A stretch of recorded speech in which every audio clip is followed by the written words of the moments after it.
অজয়নগর নামে এক রাজ্যে এক জেলে বসবাস করত। তার ছিল 2 স্ত্রী। হঠাৎ একদিন জেলে খুব অসুস্থ হয়ে পড়ে এবং কিছুদিনের মধ্যেই সে মারা যায়। 2 স্ত্রীর মধ্যে বড় বউ ছিল ভীষণ চালাক। সে তার স্বামীর সমস্ত টাকা পয়সা নিয়ে ছোট বউ ও তার মেয়েকে বাড়ি থেকে তাড়িয়ে দেয়। এরপর ছোট বউ তার মেয়েকে নিয়ে কোনো রকমই একটা কুঁড়ে ঘরে বসবাস করতে থাকে। অপরদিকে বড় বউ তার মেয়েকে নিয়ে বেশ সুখেই কাটাতে থাকে। একদিন, রূপালী, মা শোন, আজ আমি আমাদের গ্রামের নদীতে মাছ ধরতে যাব, যেখানে আগে তোর বাবা যেত। আচ্ছা মা, কিন্তু তুমি পারবে মা? হ্যাঁ মা, পারবো। চেষ্টা তো করতেই হবে বল, আমাদের যে না হলে দুমুঠো খাবারও জুটবে নে। যা মাছ পাবো তাই বেচে দুমুঠো খাবার তো জোগাড় করতে হবে। ঠিক আছে মা, আমি কি যাব তোমার সাথে? না মা, তুই বরং ঘরটা একটু গুছিয়ে রাখিস, চিন্তে করিস নে, আমি চলে আসবো। আমি আসি, বুঝলি? দুগ্গা দুগ্গা।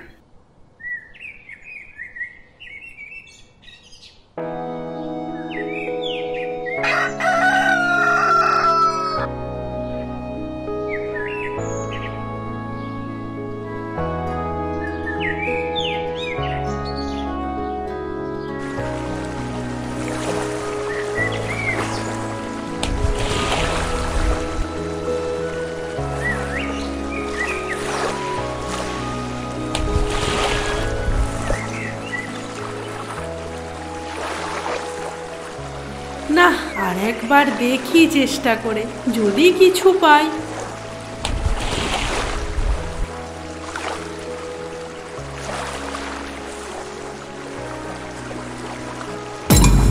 ও মা, এটা কেমন ধরনের মাছ? কি সুন্দর নীল রং! এমন সুন্দর মাছ আগে তো কখনো দেখিনি। না, একে বাড়ি নিয়ে যাই, রূপালী দেখলে খুব খুশি হবে।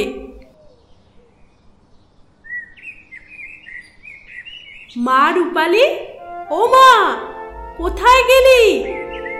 এই দেখ কি এনেছি, দেখ।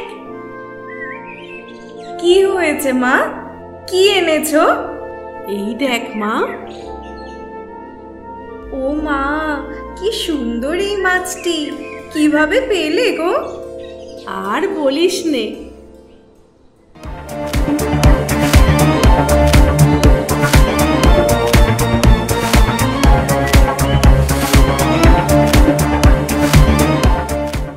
ভালো করেছো মা এটাকে ঘরে এনে। একে আমি খুব যত্ন করে রাখবো। ঠিক আছে মা, এখন চল দুমুঠো চালে ডালে ফুটিয়ে নি।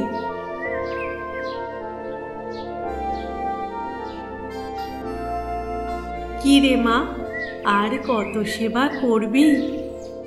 আমি এমন অভাগী মা, তোকে যে দুমুঠো ভালো করে খেতে দেব সে উপায়ও আমার নেই। তুমি এত ভেবো না তো মা, আমার কোনো অসুবিধে হচ্ছে না।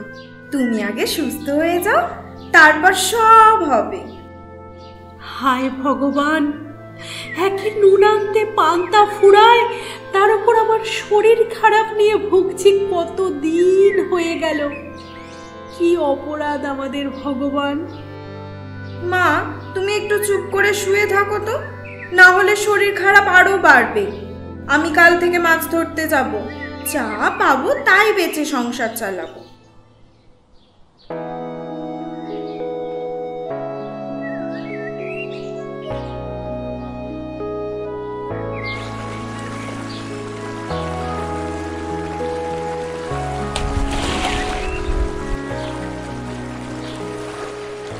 কতক্ষণ হয়ে গেল, একটাও মাছ পেলাম না।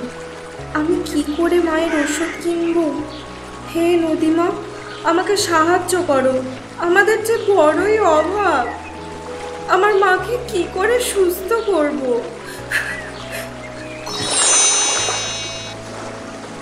কি হয়েছে মা? এখানে বসে কাঁদছিস কেন? আমাদের বাঁচাও মা, আমার মা যে বড়ই অসুস্থ। আমার মা ছাড়া আমাদের সংসারে আর কেউ নেই যে দুমুঠো খাবার জোগাড় করবে। শান্ত হ মা, তোর কষ্ট আমি বুঝতে পেরেছি। বল, কি চাস তুই? কিচ্ছু চাইনি মা, শুধু আমার মাকে ভালো করে দাও, আর কিচ্ছু চাওয়ার নেই। তোর সততায় আমি মুগ্ধ মা, তাই তোকে আমি এমন জিনিস দিতে চাই যা তোদের সমস্ত অভাব কষ্ট দূর করে দেবে। এটা কি মা? এটা একটা জাদু লাঠি, যেখানেই ছোঁয়াবি সেখানেই ভালো কিছু হবে। এই লাঠি তোদেরকে বিপদ থেকে রক্ষাও করবে। যা, এখন বাড়ি যা।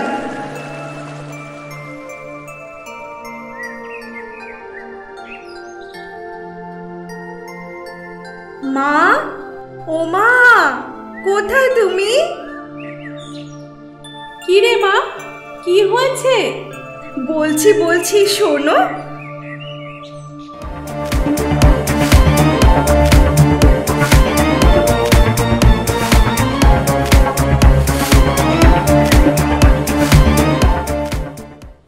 মা রূপালী, ও মা, কি বলছিস? এও আবার হয় নাকি? ভগবান কি তবে এতদিনে মুখ তুলে চাইলেন? তোমাকে এই লাঠিটা আগে ছুঁয়ে দিই, তুমি এক্ষুনি ভালো হয়ে যাবে। এ কি চমৎকার! আমি যে পুরো সুস্থ হয়ে গেলাম। জয় নদী মায়ের জয়, জয় জলদেবীর জয়। আচ্ছা মা, ওই মাছটাও যেন কদিন ঝিমিয়ে রয়েছে, ওকেও এই লাঠিটা ছুঁয়ে দিই, ও ভালো হয়ে যাবে।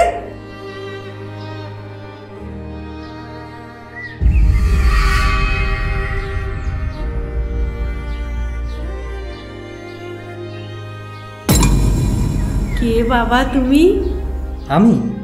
আমি হলাম এই রাজ্যের রাজপুত্র। এক ঋষির অভিশাপে আমি এতদিন মাছ হয়েছিলাম। ওই ঋষিবর বলেছিলেন যে আমাকে যদি কেউ সযত্নে নিঃস্বার্থভাবে রক্ষা করে তবে একদিন আমি ঠিক মুক্তি পাব। ও আচ্ছা, তাহলে এখন আপনি আপনার পরিবারের কাছে ফিরে যান। যাব, তবে আমি একা নয়, তোমাকেও আমার সাথে নিয়ে যাব। মানে কি বলছেন আপনি? ঠিকই বলেছি। যে মেয়ে এতদিন সযত্নে আমাকে আগলে রেখেছে তাকে আমি আমার স্ত্রী রূপে পাশে পেতে চাই। কিন্তু বাবা, আমরা যে খুব গরিব, বিয়ে দেওয়ার সামর্থ্য যে আমার নেই। কিন্তু কোনো সম্পর্ক গরিব বা বড়লোক দিয়ে হয় না যে মা। আমি রূপালীকে বিয়ে করে আমার স্ত্রী করে নিয়ে যেতে চাই। রূপালী যদি না বলে তাহলে আমি জোর করব না। আমি কিছু জানি না।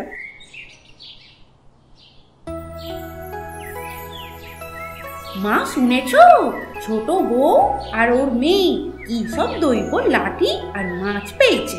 মাছটা নাকি আবার একটা রাজপুত্তুর। শুনেছি, কিন্তু শুনে কি করব? তোর মতো মুখ পুড়িয়ে একটাও দেখিনি। জীবনে ভালো কিছু তো করতে পারলি না। আমি কি করব বলো?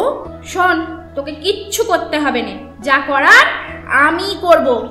আমি যা বলছি সেটা মন দিয়ে শোন। আচ্ছা, কি করতে হবে বলো? শোন, তুই আজ ওই নদীতে মাছ ধরতে যাবি, আর ওখানে গিয়ে ইচ্ছে করে খুব কাঁদবি, যাতে দেবী মা তোকে সব কিছু ভরিয়ে দেয়। ঠিক আছে, তাই হবে মা, আমি আসি এখন।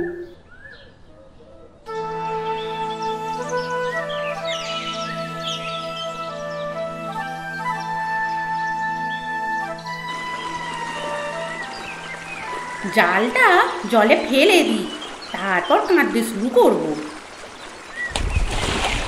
আমাদের কি অভাবে মরতে হবে? একটা মাছও পেলাম না। এখন কি হবে আমাদের? হে জলদেবী মা, একবার দেখা দাও, একবার কৃপা করো আমাদের।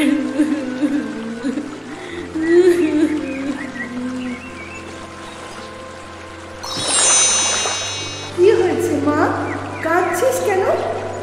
আমাদের খুব অভাব মা, ঠিক করে দুমুঠো খাবার জোটে না। দয়া করে আমাকে কিছু সাহায্য করো।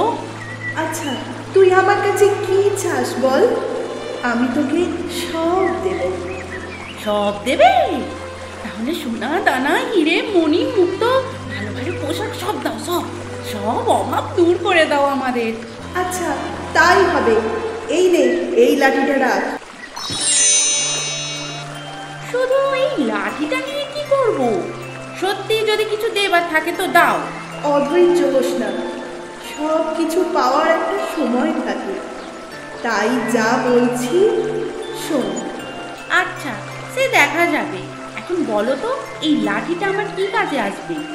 এই লাঠির কাছে যা চাইবি তাই পাবি, তবে একটা কথা, লোভের বশবর্তী হয়ে একদিনে 3 বারের বেশি কিছু চাইবি না, তাহলে বিপদ ডেকে আনবি।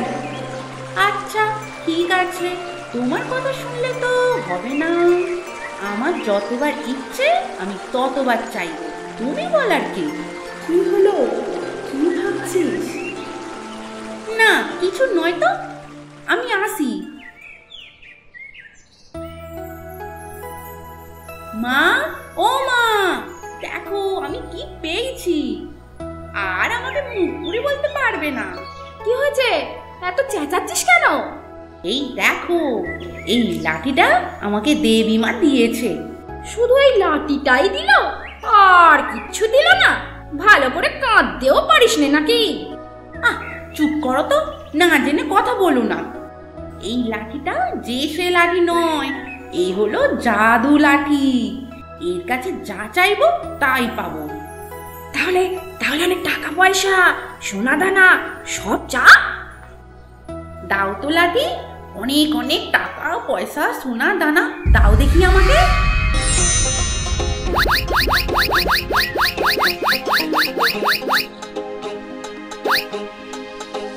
বাবা বাবা, এ তো সত্যি অবাক কাণ্ড। এবার একটা রাজপ্রাসাদ চেয়ে দেখ তো।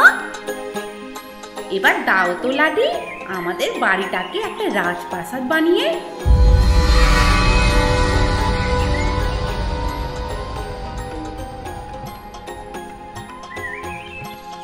আহা, আমার যে আনন্দ আর ধরছে না, কি মজা। এবার একটা গাড়ি চা তো। দাও লাঠি, আমাদের একটা গাড়ি দাও। চলো মা বাইরে গিয়ে দেখি। দেখো মা দেখো, আমাদের আর কোনো অভাব রইল না। হ্যাঁ মা, আমার সোনা মেয়ে, কি অভিনয় করলি রে। মিতে অভিনয় করে এত কিছু পেয়ে গেল।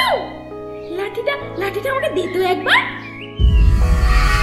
মা দাঁড়াও, মা দাঁড়াও। এই লাঠি আমার ছোট সতীনের সব কেড়ে নিয়ে ওদের নিঃস্ব করে দাও তো দেখি, যেন ভিখিরি হয়ে থাকে ওরা। আমাকে আহ্বান করলো।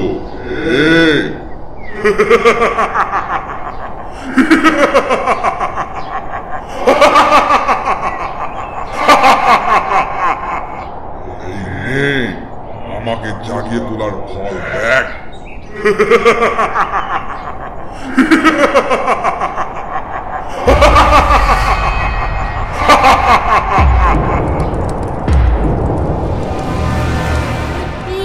কি হলো রে মা, কি সর্বনাশ হলো রে? তুমি আমাকে বলতে দিলে কই? ওই দেবী মা বলেছিল একদিনে 3 বারের বেশি কিছু না চাইতে, কিন্তু আমরা লোভ করে ফেলেছি মা।